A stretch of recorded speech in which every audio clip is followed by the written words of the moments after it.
नमस्कार दोस्तों, आज हम डिस्कस करेंगे हिमाचल प्रदेश रिवर्स का पार्ट 3। आज का पहला प्रश्न है, सतलुज नदी कहाँ से निकलती है? इसका सही आंसर होगा मानसरोवर झील से। हिमाचल प्रदेश में किस नदी बेसिन में अधिकतम जल शक्ति क्षमता है? इसका सही आंसर होगा सतलुज।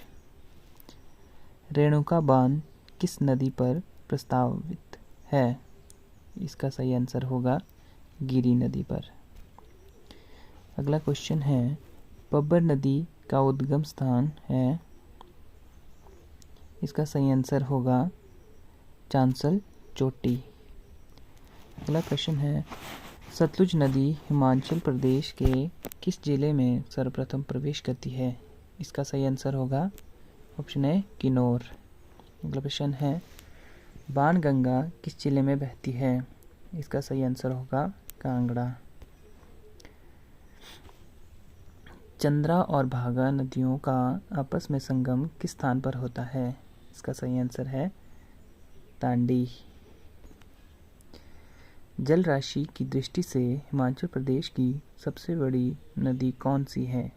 इसका सही आंसर होगा चिनाब। पोंग बांध का निर्माण किस नदी पर किया गया है?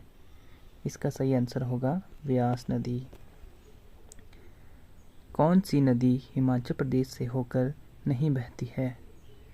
इसका सही आंसर होगा गंगा। अगला प्रश्न है, वैदिक काल में किस नदी को पुरुषणी के नाम से जाना जाता था? इसका सही आंसर है रावी।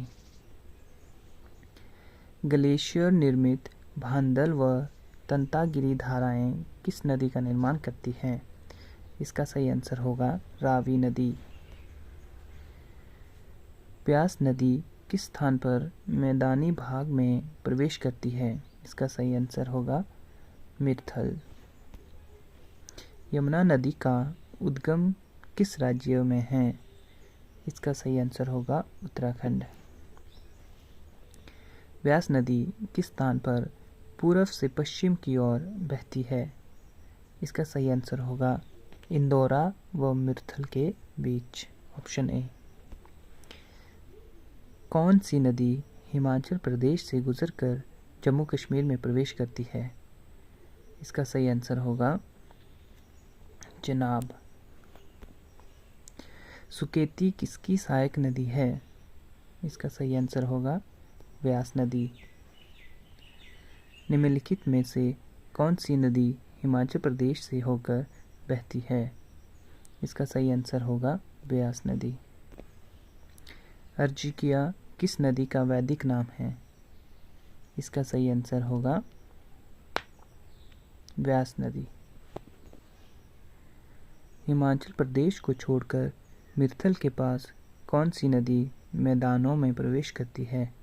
इसका सही आंसर होगा व्यास नदी। कांगड़ा जिले के पोंग बांध को किस नदी पर बनाया गया है? इसका सही आंसर होगा व्यास नदी पर बनाया गया है। व्यास नदी का संस्कृत नाम क्या था? इसका सही आंसर होगा विपाशा। लाल नदी किसे कहते हैं? इसका सही आंसर होगा सतलुज। सतलुज नदी मानसरोवर से निकलकर हिमाचल प्रदेश में कितना मार्ग तय करती है? इसका सही आंसर होगा 320 किलोमीटर। ब्यास नदी का उद्गम किस दर्रे से होता है? इसका सही आंसर होगा रोहतांग दर्रा। ब्यास नदी हिमाचल प्रदेश में कितना मार्ग तय करती है? इसका सही आंसर होगा 256 किलोमीटर। पब्बर नदी का उद्गम स्थान कौन सी झील से है? इसका सही आंसर होगा चंद्रनाहन झील शिमला से। हिमाचल प्रदेश में रावी नदी कुल कितना मार्ग तय करती है? इसका सही आंसर होगा 158 किलोमीटर। कौन सी नदी शिमला जिले से संबंधित नहीं है? इसका सही आंसर होगा व्यास नदी। सेंच, तीर्थन और मलाना आदि खड्डे हिमाचल प्रदेश के किस जिले में हैं? इसका सही आंसर होगा ऑप्शन नंबर ए, कुल्लू।